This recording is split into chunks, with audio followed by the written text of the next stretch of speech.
арал тағдыры құрғақ статистика емес. Бұл адамдардың үзіліп қалған өмір жолы, көшіп кеткен ауылдар, тағдырын табиғатпен бірге жоғалтқан ұрпақтың әңгімесі. Арал тағдыры табиғи апат емес, адамның өз қолымен жасаған қателігі. Иә, өткенді қайтара алмаймыз. Бірақ болашаққа жауаптымыз. Аралдан әлі үміт бар. Суы тартылса да, халықтың үні тартылған жоқ. Әрине, ақиқат ауыр, бірақ ақиқатсыз болмайды. Бұл фильмді түсірудегі мақсат кінәліні іздеу емес. Бұл естір құлаққа үн, ойланар жанға ескерту. Аралдың көз жасы да бір күні тоқтар егер біз сол тоқтаудың себебі бола алсақ. Арал теңізінің бүгінгі ахуалын көру үшін арнайы жолға шыққан түсірілім тобы алғашқы аялдамасын теңіз түбегіндегі Тастүбек ауылынан бастады. Бірақ жол бойында алғаш көзге түскен Жалаңаш ауылы болды. Жалаңаш ауылы Мергенсай ауылдық округінің орталығы, аудан орталығынан шамамен 64 шақырым жерде орналасқан. Үлкен Саршығанақ көлінің солтүстік батысында жатыр. Ауылда шамамен 700-ге жуық адам бар. Бұрын осы жерде екі балық колхозы бірігіп, Жамбыл колхозын құрған. 1997 жылы кооператив болып қайта құрылып, Мергенсай, Үшшоқы, Сарқұм ауылдары біріктіріліп, Жалаңаш ауылы құрылған. Бұл ауылда аздап аялдап, мақсатты бағыт Тастүбекке бет алдық. Жол бойы кеуіп қалған теңіздің ұлтанымен жүрдік. Осы бір ұлан-ғайыр жерде бұрын алып теңіз болғанына сену қиын. Шоқтар мен төбелер теңіздің бір кездері тереңдігін, ұлтанын, өмірін көрсететін тарих іздері ғана. Қазір бұл алып су айдыны тек кішкентай көлшікке айналып, күннен күнге тартылып барады. Бірнеше сағаттық сапардан кейін Тастүбек ауылына жеттік. Тастүбек Арал теңізінің жағалауында орналасқан шағын ғана балықшылар ауылы. Арал қаласынан 90 шақырымдай жерде. Көктырнақ түбегі мен Бутаков шығанағының маңында орналасқан. 5 жыл бұрын ауылда 30-дан астам түтін болса, қазір 22 үй қалған. Халықтың негізгі кәсібі балық аулау. Бірақ теңіздің тартылуы адамдардың күн көрісіне айтарлықтай әсер етіп, кейбір отбасы басқа өңірлерге көшуге мәжбүр болды. Ауылдағы бастауыш мектептің тағдыры да алаңдатуда. Әр көшкен отбасының бір оқушысы кетеді. Егер бұл үрдіс жалғаса берсе, мектепте жабылуы мүмкін. Түлкібай Махамбеталиев осы ауылда туып өскен тұрғын. Бала кезінен теңіздің толқынында еркелеп өскен ол, бүгінгі теңіздің тартылып бара жатқанын көріп, жүрегі ауыратынын айтты. Балық аулап, балықшы болдым, малшы болдым осы жерден. Өмір сүріп жатырмыз, мына теңізіміз осы 10 жылдан бері жақсы келіп жұмыс істеп жатыр едік. Осыдан бір 4-5 жыл бұрын, 3-4 жыл бұрын теңіз қайтты. Мына артымыздағы міне тұрған заводымыз жұмыс істеп тұрады. Міне қазір жабылып қалды. Елімізге жан-жақтан халық келіп, бір 10 жылдай күрлеген жер еді. Осы тұрғанда теңіз кеткелі адам саны азайып баратыр. Үйлері орында тұр. Осы теңізден үміті бар әлі дедік. Келіп осы жерде балық аулаймыз ба деген үйлерін қалдырып кетті.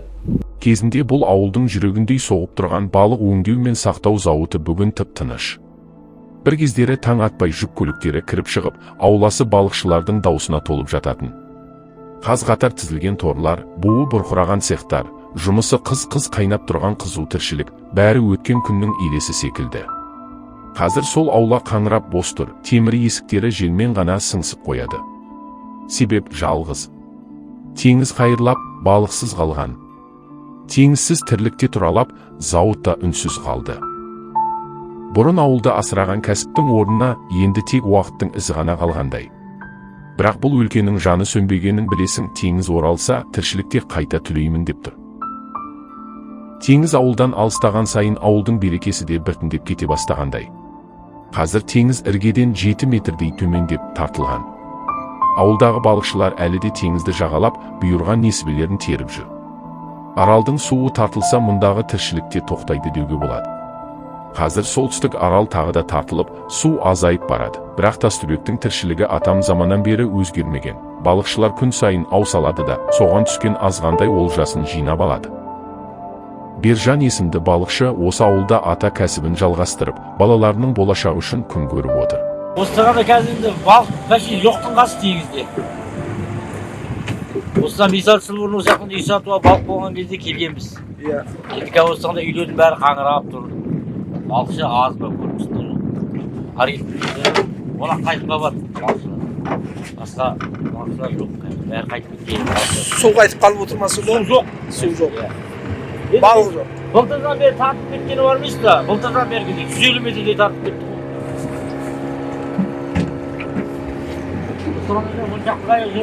Жаңағыдай көрдің ғой балықтың түрін. Күніге әйтеуір 10 мың теңге табамыз, 5 мың теңге табамыз. Ол майымыз бар, неміз бар әйтеуір. Несіна баласағанға көрсетіңкіремей азыр бұяқты балығы. Теңіздің тереңдігі 2-3 есеге аласарған. Бұл дегеніміз су айдынның қаншалықты тартылып, жағалаудан алыстап бара жатқанын көрсетеді. Мамандар егер бұл деңгей сақталса, 10 жылдың ішінде теңізден бір жолата айырылуымыз мүмкін дейді. Теңізге су тамбаса, табиғи өздігінен қалпына келмейтіні ақиқат. Арал теңізін айтсақ, бұл тек су ғана емес, сонымен қатар адамдардың, ауылдардың, ата кәсіптің, өмірдің белгісі. Қазір көз алдымызда өмірдің бір бөлігі баяу өшіп барады, ал бұл бәріміз үшін үлкен сабақ болуы тиіс. Теңізбен бірге тыныс алып, теңіздің қайғысында, қуанышында бөлісіп келген Тастөбек ауылынан ауыр ойды арқалап, біз Ақеспе арқылы Ақбасты ауылына бет түзедік. Өлі риза болмай, тірі байымас дегендей, Тастөбектегі Дүзден қора деген жерге арнайы ат басын бұрып, осы жерде жерленген елге танымал діни сауатты имам, халық емшісі Пахуадин атаның басына арнайы бұрылып, рухына Құран бағыштадық. Пахуадин ата 1888 жылы дүниеге келген. 13 жасында өзбек керуеніне ілесіп, Бұхарадағы Көкілташ медресесінен діни білім алған. Кеңес үкіметінің солақай саясаты кесірінен Пахуадин ата қудалауға түсіп, Өзбекстан арқылы Түркменстанға өтіп, сол жақта біраз жылдар өмір сүрген. Соғыстан кейін елге оралып, Дүзден қорада мешіт салып, өзі имам әрі дәріс беретін ұстаз болған. Алланың берген қасиетінің арқасында халықты емдеп, ауруларына шипа болған. 1961 жылы 73 жасында дүниеден өткен. Жол бойы бізді Ақеспе ауылының іргесіндегі атағы алысқа кеткен, жер астынан қайнап шығатын ыстық бұлаққа соқпай кету мүмкін болмады. Жергілікті жұрт бұл суды бекерден бекер қасиетті су демейді екен. Қыстың қаһарлы, қыраулы күндерінің өзінде бұлақтың температурасы +60 градустан төмендемейді. Ақеспеден кейін түн ауып барып Ақбастыға жеттік. 7 қырдан асып жатқан шалғай ауыл болғанымен бұл жерде 70-тен аса шаңырақ, 400-ге жуық адам өмір сүріп отыр. Аудан орталығынан шамамен 230-дай шақырымда орын тепкен. Бұл дегеніңіз бір күндік жол. Елдің басты күнкөрісі мал шаруашылығы, ал балық кәсібі. Теңіз тартылғалы бері көңіл қаларлықтай күйге түскені анық. Кезінде айдыннан несібесін терген жұрт қазір сол бейнетті сағынышпен ғана еске алады. Сәулехан Смағұлов, ауыл ақсақалы, еңбегі елге сіңген қария, балықшылық пен мал шаруашылығының білгір маманы. Талай жыл ел игілігі үшін қызмет еткен абыройлы азамат бүгінде 90-ның төріне шықса да, сөзі өткір, ойы терең, айтары мол жан екеніне көзіміз жетті. Қария берген сұхбатында талай түйткілдің тамырын дөп басып, көп нәрсені ашық айтып берді. Арал теңізінің 1 жылдық байлығы анық жазды газетте. Арал теңізінің 1 жылдық байлығы мына одақтың бір күнгі заптырығына жетпейді деді. Сондықтан Арал теңізін жойып, жер асты байлығын алу керек деп тіке жазды кәдімгі. 75 жылдары Арал теңіз кетіп болды. Міне тарығу болды, құрғақшылық болды. Туған ойпатында да құрғақшылық шөптеліп кетті. Аралдың жері бұрынғы теңіздің асты сор шығып, сор шаңдыққа айналып. Әсіресе мына Барсада тұрған жерде толайып бірі көрмейді кәдімгі сор шаңдақ шығады. Сөйтіп бір жағынан табиғатты ауа райын, бір жағынан жаңағы тіршілік, шөп барлығы не болса, екінші жағынан халықтың денсаулығын кәдімгідей көзге ашылатты. Ауылдан басқа өңірлерге нәпақа мақсатымен көшуде жоқ емес. Дегенмен теңіз бір оралар деген үмітін үзбей, ата қонысты тастамай отырғандар да бар. Ақбасыда 500-дей халық болды. 500-дей шаңырақ болды, кіріші. Сол мына аралдан қайтуына байланысты су іздеп 400-дер кетті. 100-дей қалды. Ол сонда бір жерге ел болайын деп, бір жерге халық болайын деп, бір орнығайын деген жоқ. Баса оң жаққа кетті. Пырым, мысалы, жер жүзі кең бойы. Сондай әр жаққа баса оң жаққа кетті. Мына сонан кейін барып, осы тырысып, жабысып, мына халықты ұстау жөнінде мен енді осы үлкен күш салдым. Мен басқа өз шаруашылығымды ойлағаным жоқ. Осы мына жерге халықтың қалуын, мен осы жерге қалған халықтың тіршілік етіп, сол тіршілік қалай тіршілік етіп білем. Міне, соны бастадым. Бұл жерде көрпелей завод бұрынғы, Аванмал заводының аты. Енді келіп заводты қысқартты, бәрін қысқартты, көшті. Қарияның әлі де айтары мол, көрген білгені бір кітаптың жүгін арқалағандай. Сұхбат барысында талай мәселенің түйінін тарқатып, өткеннің өкініші мен келешектің мүмкіндігін қатар қозғады. Елге сіңірген еңбегі бір төбе, айтары мен үйретері әлі де мол екенін аңғартты. Сұхбат барысында ақсақал өткеннің өрнегінде, бүгіннің бағасында саралап, көп жайттың түйінін тарқатып берді. Көпті көрген Сәулехан ақсақалдың пайымынша, Сырдария өзені арқылы Арал теңізін қайта тірілтеміз деу құр қалтыраған үміттің елесі ғана.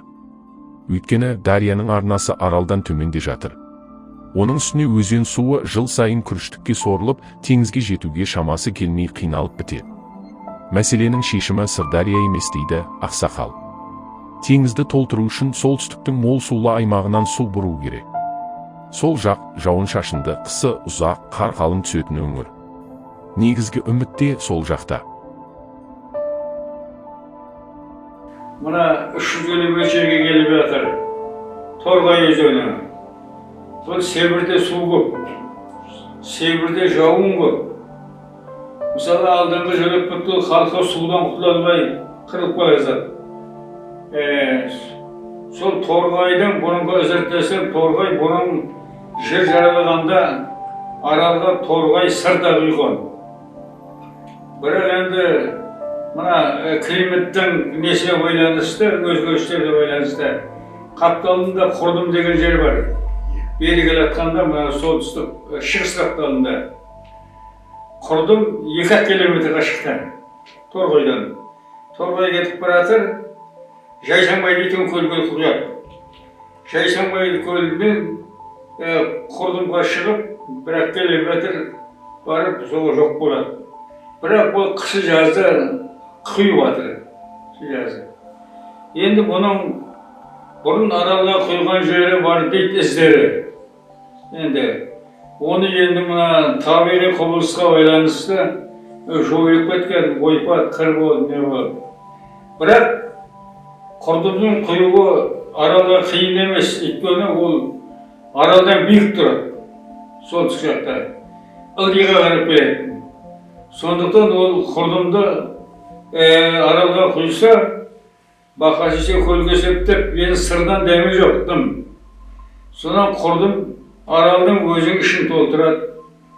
Мұнияында саршанағын толтырады, сапағын толтырады, аралғымын толтырады, қаратұғын толтырады, саршығырақ дейді, жамылғалы қозын толтырады. Сол өздерінің панайын толтырып келіп, ол күндізіне құйғасын жерде, енді толтырып келіп, 3 шоқ арқылы сырға қосылады. 3 шоқ арқылы сырға қосылып, сырдың қазіргі өсіңгі мардымсыз суымен екеуі қосылып, енді Кіші Аралдың көлемін кеңітеді. Көлемін кеңітіп, бұрынғы есігін алдына барып тұрған елді мекендердің бәрінің есігі алдына су барады. Түбі, бұл жаңғыз единый жол. Тарихи, бұлайша ойлағанда, енді кім ойлағанда да, мысалы. Сондықтан, енді келіп, қалай болғанда да Құрдымды әкеліп Аралға құлату. Арал дегенде, бұлай әдет болып кеткен ба? Ол арал қалай болады? Арал қалай қалпына келеді? Қалай ел боламыз? Соның көзін көзу керек. Көзі еш жерде жоқ, бір жер жақтың бәрі қарап отқанында. Саған Амудария енді жоқ. Жаңағы Сыр өзенінің осыдан артық дамымайды. Ол жоқ. Енді оған дополнительный бірдеңе құю керек қой. Ол құятын еден көз торғай тек қана. Ақсақалдың сөзін тыңдап болған соң біз де ойға шомып жолға жиналдық. Келесі бағытымыз Қаратерең ауылы. Халық арасында 9 ұпай атанып кеткен ескі бөгет арқылы өттік. Бөгеттің халі күйзеліс. Су бар дегеннің өзінде тізеден аспайды. Баяғы толқын ұрған, шағала шулаған, балығы тулаған теңіздің орнында үнсіздік. Қаратерең ауылы сол бір айдының жағасында отыр еді, енді жағалау алыстап, теңіз тек естелік күйінде қалды. Аудан орталығынан 200-ге жуық шақырым қашықтағы ауылдың негізгі кәсібі мал мен балық болатын. Ауылдың бір кезде еңсесін көтеріп тұрған балық өңдеу зауыты қазір үнсіз жатыр. Қақпасы құлыптаулы, ауласына жел ғана еркін кіріп шығады. Шикізат көзі болған теңіз тартылған соң, зауыттың пеші суып, цехтарының дауысы өшті. Балық та жоқ, жұмыс та жоқ, мәселенің өзегі де осы. Бірақ ең өкініштісі, зауыттың тоқтауы тек өндірістің тоқтауы емес, тұтас бір ауылдың тіршілігінің бәсеңдеуі. Кеше ғана жұмысшылардың қаңқылдаған дауысы естілетін жерде, қазір бос кеңістікпен қаңыраған ғимарат қана тұр. Теңізбен бірге үміт те кейін шегінгендей. Ал шешім жоқ емес. Тек жылдар бойы айтылып келе жатқан экологиялық проблемаларға немқұрайдылық пен жүйесіз саясаттың салдары сезіліп тұр. Теңізге жан бітпей, ауылға да жан кірмейді. Бұл шындықта айналып өту мүмкін емес. Бірақ теңіз тартылғалы балықшылықта бұрынғы қуатынан айырылды. Қайықтар жағада аунатып қойған құстай қаңбақтай жатса, ау құралдарды желмен шаң басқан. Ауылдан басқа өңірге көшкендер де көбейіп келеді. Мінәжат ақсақал осы ауылдың тірегіндей азамат. Бір кезде басшылық қызметтер атқарған, елге сөзі өтетін беделді жан. 60 жылдан бері Қаратереңнің қоңыр тұрмысын көріп, суын ішіп, шаңын жұтып келе жатқан қария бүгінде 73 жаста. Теңіздің тартылуы малға да, жанға да оңай болған жоқ дейді ол. Күннің ыстығы күшейіп, тұзды дауыл жиілеп, ауа құрғақтанып кеткенін айтып күрсінеді. Бүгінгі жағдай өте нашар. Қазір жоғарғы жақта ешқандай су теңізге құлап жатқан жоқ. Осы теңізден сағасын алатын бізде Жыланы деген үлкен көл бар. Қаратеңді шөппен қамтамасыз етіп отырған. Сол көліміздің бәрі қазір құрғап тұр бүгінгі таңда. Құлыс деген жер бар. Ол жаққа да су жоқ. Мына жерде осы теңізден сағасы осы дариядан алатын Баян, Жарқкөл деген көлдеріміз бар. Оларда да су жоқ. Талай мәртебе ашылды. Осыған да судың жоқтығынан біздің келесі жылымыздың қалай болатынын білмейміз. Қазірдің өзінде малдарымыз жан жаққа пытырап, күйлері нашар. Ел өздерімізде белгілі қар жоқ, көлімізде су жоқ. Шөптің бәрін орып алған жазда. Сонымен малымыздың жағдайы қазір нашар. Қазір ауылда аман ұстап тұрған жалғыз нәрсе Сарыбұлақтан тартылған ауыз су. Теңіз тартылғалы малдың суатын таба алмай қиналып қалдық. Амалсыздан өзіміз ішіп отырған таза суды 4 түлікке беруге мәжбүрміз. Бұлай жалғаса берсе, оның да қуаты қай күнге дейін жетерін бір Алла біледі. Осығанда көліміздің бәрі бос тұр. Талай жерге айтылды, одан ешқандай нәтиже жоқ. Сонымен малдың жағдайы кеткесін адамның жағдайы да өте жағдай қиын. Енді ауылда қазір жұмыс көзі жоқ. Негізгі жұмыс көзі бізде балық шаруашылығымен айналысады. Балық теңізде жоқ. Балықта теңізде жоқ болғасын балдарымыздың бәрі осығанда жан жаққа, сөмкелерін арқалап жан жаққа кетіп жатыр. Өздеріңіз білесіз, бәрінің мойнында кредит бар, халықтың жағдайы мәселес. Балдары кеткесін жұрт алаңдап, жалпы ауылда көшу бар. Ауылда көшу бар. Ең негізгі мәселе үйлердің бәрі босап жатыр. Жалпы келешекте үміттен өте сондай көтер үзгендей болып бір халық. Сөйтіп жан жаққа кетіп алып сонысын арқалап. Шындық қой енді. Теңіздің жағдайы анау, басқа жұмыстан көзі жоқ. Енді балық, бір жағы малымыз бар еді. Малға қазақ мал жаның аман ба деп малымыздың жағдайы, су болмағасын малымыздың жағдайы келіп отырған. Теңселіп жүр осығанда. Шын айтам ғой, ешқандай бұл жерде мен өтірік айтып, мен Құдай қинап отқан жоқпын. Шындық айтам, көзбен ауылдың халқына сөйлесең бәрі солай айтады. Қақсып отырмыз, қақсып. Ең үкіметтің мына кішкентай жаман жері мына аудан әкім айтамыз ғой, талай айтты, ақсақал болған бізге сөз береді. Мына жерде бір 15 километр жолымыз бар. Жаңа жолымыз жүрген шығар, қазір жүресіздер. Мына Қазалы ауданымен шектеседі, Қазалыға 100 километр жер біздер. Қазір Аралға дейін 180 километр ма 200 километр Аралға дейін барады. Енді мына жерде 15 километр жерді айналайын істеп бермей тұр ғой. Автобус қатынамай тұр осылағанда. Шындық, енді зарлап отқан жоқпын, түсірсе де түсіре бер, шындық. Кім көрсе ол көрсін. 7 жыл болды айтқанымызға. 1 жыл, 15 километр жер. Кәдімгі адам жүре алмайды. Кәдімгі. Автобус қатынамайды осылар. Жағдайымыз осындай. Дегенмен қазір оңтүстік Арал қайта тартылуда, Сырдарияның суы азайды, оптимизмде әлсіреді. Иә, ақиқат, ешкімнің ығына жығылмайтын қыңыр дүние. Мінәжат ақсақалдың ауыр сөзінен кейін көңілдің жүгін арқалап, Аралға қарай бет түзеді. Арал теңізі қайта оралды. Аральское море возвращается. Армысыз. Сегодня хочу рассказать вам историю, в которую многие когда-то не верили. Северное Аральское море наполняется с опережением графика. Объем воды уже превысил 24 кубических километра. Его планировали достичь лишь к 2029 году. Ақпарат құралдарында теңізге су келді деп бөркін аспанға атып, шүкіршілік айтып жүргендерді көргенде біз де іштей қуанып қалғанбыз. Бірақ бүгін көзімізбен көрген манзара көңілге басқа ой салды. Көлеңкесінен қашып жүрген шындық бар, ауыздықталған ақиқат бар. Бірақ жалғанның жағасынан ала алмай тұр. Өтірік өрге баспайды деуші еді бабалар, ал бүгін өтірік қана өрге емес, төрге озған заманның өкпесін сезіндік. Мақшат Мырзағазиев ағамыз ел басқарған, саналы ұрпақ тәрбиелеген, сөзімен ісі қабысқан абыройлы азамат. Қоғам белсендісі ретінде теңіздің бүгінгі хәліне қатысты айтқан өкініші адамның ғана емес, бүкіл өңірдің өзегі өртеніп тұрғанын аңғартты. Сол 2005-2006-тан бастап, мына көгілдір бөгеті дұрысталғаннан кейін, су көбейгеннен кейін, сол кеткен халықтың өзі келіп, балдары балық аулап, кәсіппен шұғылданып жақсы болып жатыр. Қазір енді соңғы жылдардағы жағдайдың қиындығына байланысты өткен жыл мен биылғы жылдарда көшу көп. Ағайын, туған, жолдас, жора деген бар. Солардың отын басына барғанда барлығы қақсап айтып отыр. Су мынандай жағдаймен сендерге аз болып жатыр деген әңгіме айтылмайды. Су келіп жатыр дейді, су беріліп жатыр дейді. Бірақ халықтың көріп жатқан жағдайы ондай жағдайды көріп жатқан жоқ.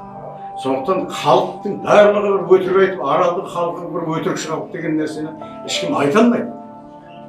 Өйткені себебі ақиқат па, ақиқат біреу, сондықтан халық өтірік алдай алмайды. Ол енді біздің әкелерімізден айтып жүрген жыл 60-шы жылдар, 1960-шы жылдар. Біздің өмірде бар кезіміз, бала кезіміз, жағдайды түсінген кезіміз. Сол кездегі халықтың жағдайы мен қазіргі халықтың жағдайын салыстыруға келмейді. Бірақ осыған да шүкіршілік етелік. Егер кіші теңіз болса, ол кіші теңіз деген үлкен теңіздің 9-дан 1 дейді, біреу айтады 10-ның 1 дейді. Сондықтан кішкентай ғана көл. Осы көлді ұстап қалуға жұмыс жасалса, бұл халық үшін үлкен жұмыс болады. Жол үстінде аттың басын Аманөткелге бұрдық. Түннің жарымы болса да, ауыл іргесіндегі канал мен аспай белдеуін көрмей кетуге болмады. Каналда су жоқтың қасы, арғы жағалаудағы бөгетті көзбен айқын көруге болады.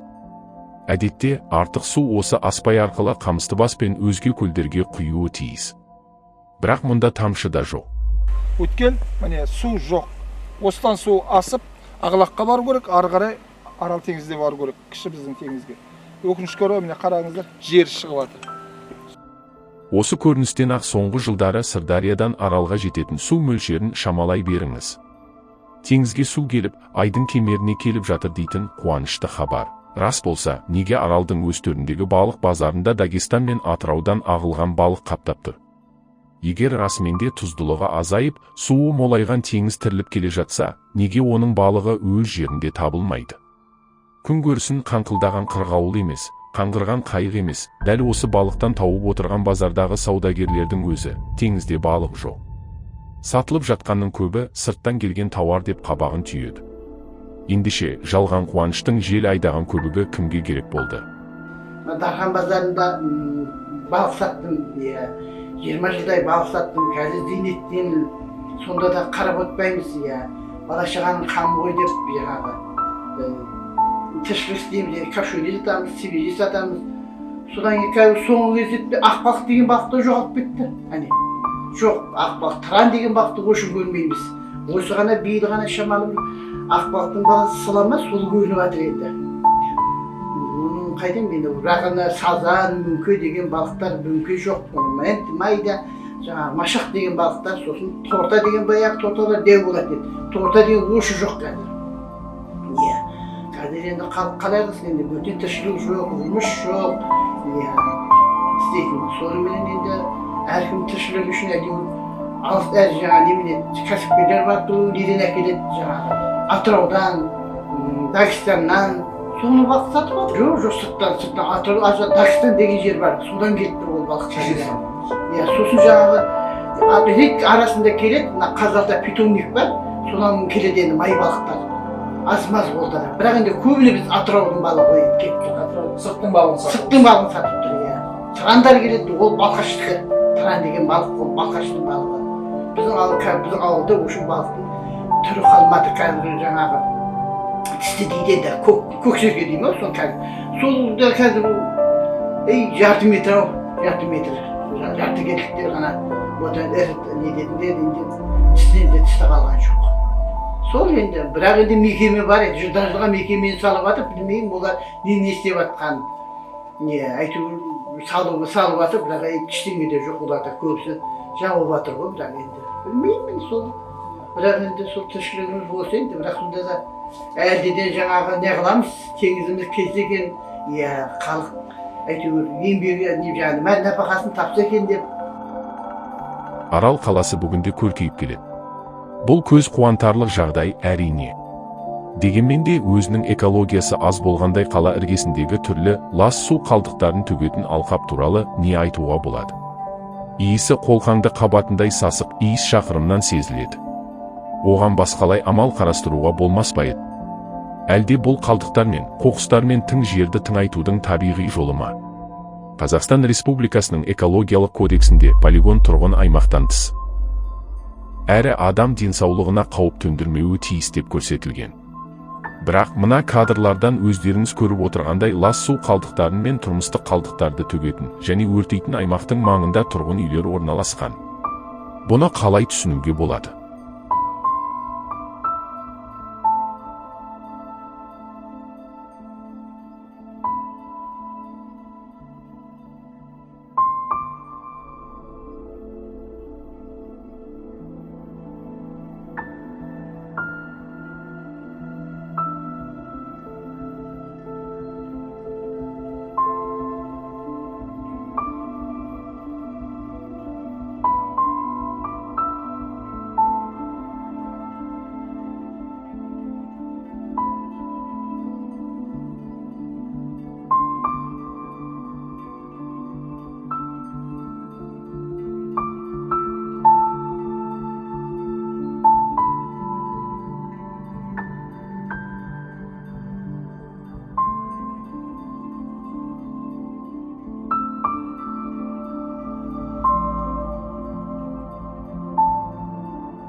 Ал ғаламтор мен телеарналарда Арал теңізіне су келіп, айдын тасыды деп жарыса бөркін аспанға атқандар қай теңізді көріп келді екен.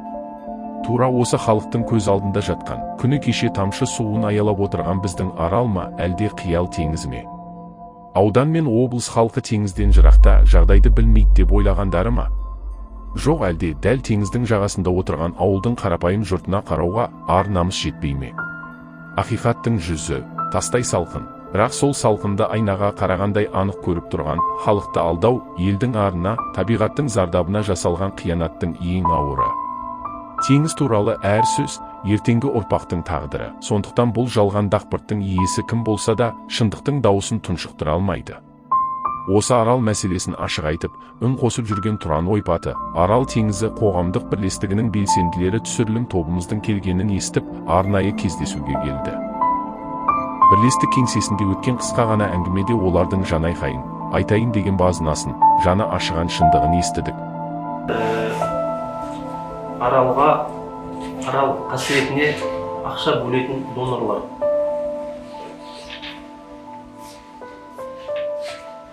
Қазіргі таңда әлемде Арал туралы көптеген пікір және ақиқат көбейіп жатыр.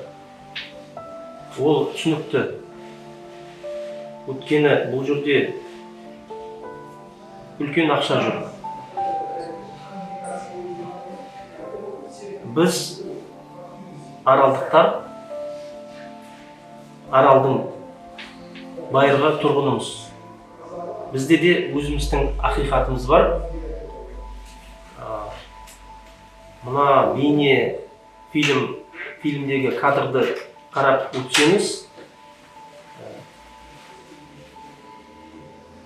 пікіріңіз өзгереді деп ойлаймын. Біздің қалауымыз, яғни Тұран Ойпаты Арал теңізі қоғамдық бірлестігінің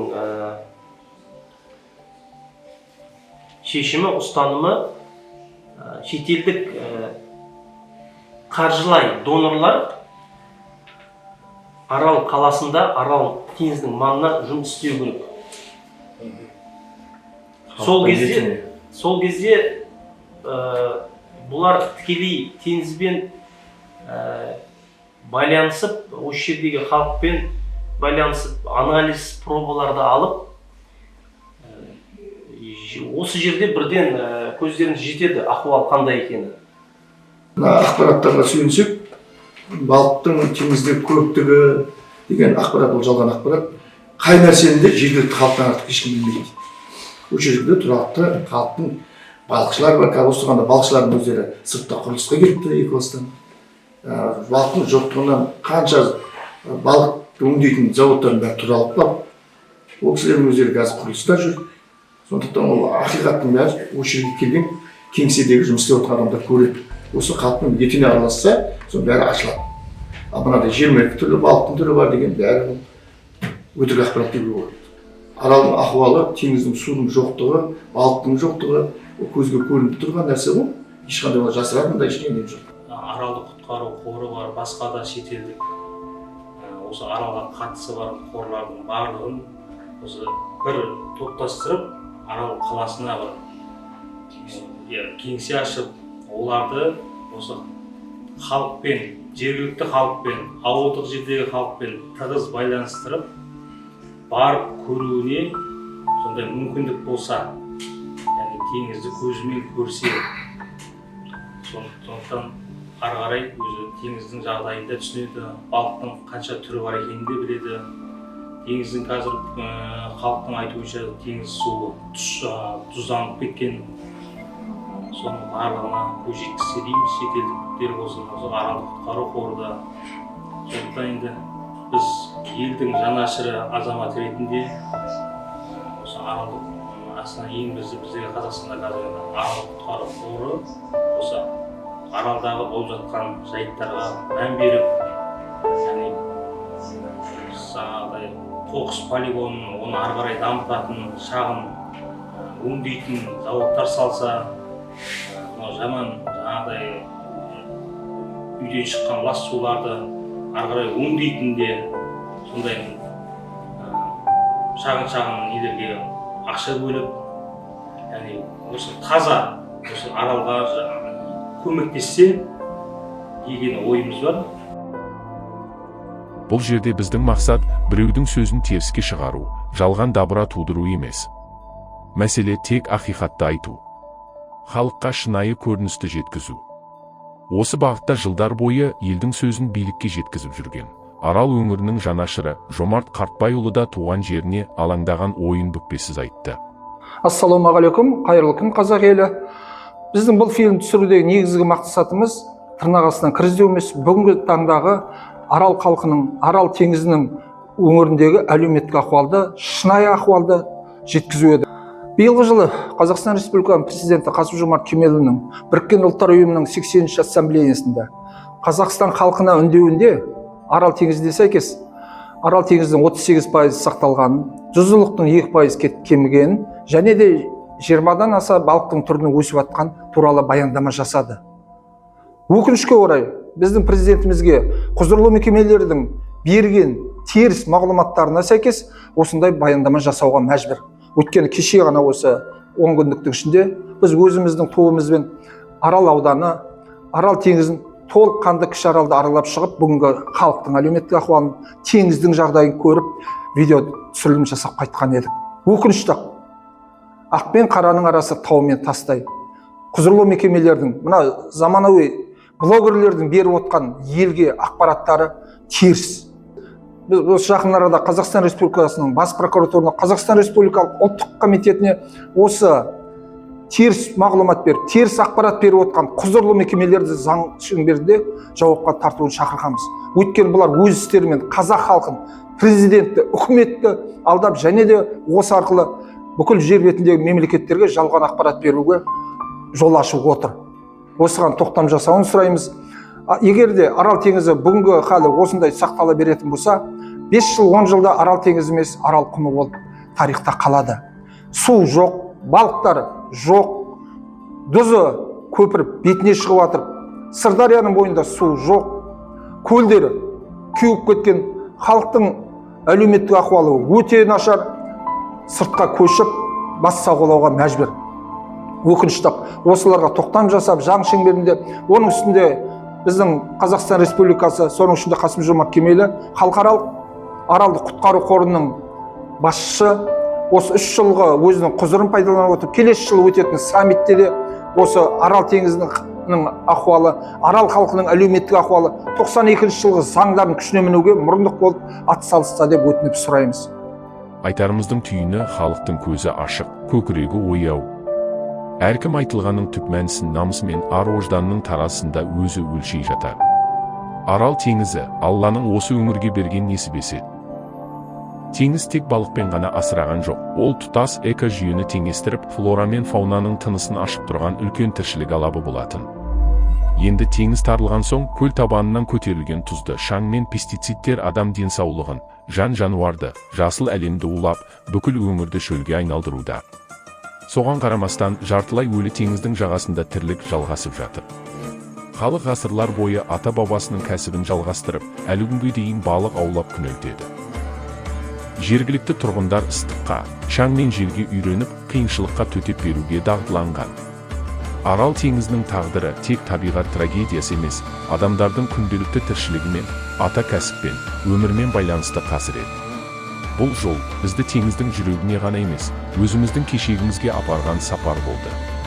Әр ауыл бір естелік, әр қария тұтас бір дәуірдің тірі шежіресі. Бірі теңіздің тартылуын күнделікті етпен нандай көріп жүрсе, бірі үміттің күлін үрлеп, бір қайтар деп сеніп отыр. Ақиқат ауыр, бірақ оны айналып өте берсек, ертеңгі күніміз өзімізге өкпелейді. Теңіз бізден кешірім сұрамайды. Керісінше, біз сол теңіздің алдында қарыздармыз. Аралдың тағдырын сырттан біреу келіп шешпейді. Су келу үшін алдымен ниет керек, ниеттен соң жию керек. Бүгінгі көргеніміз ескерту.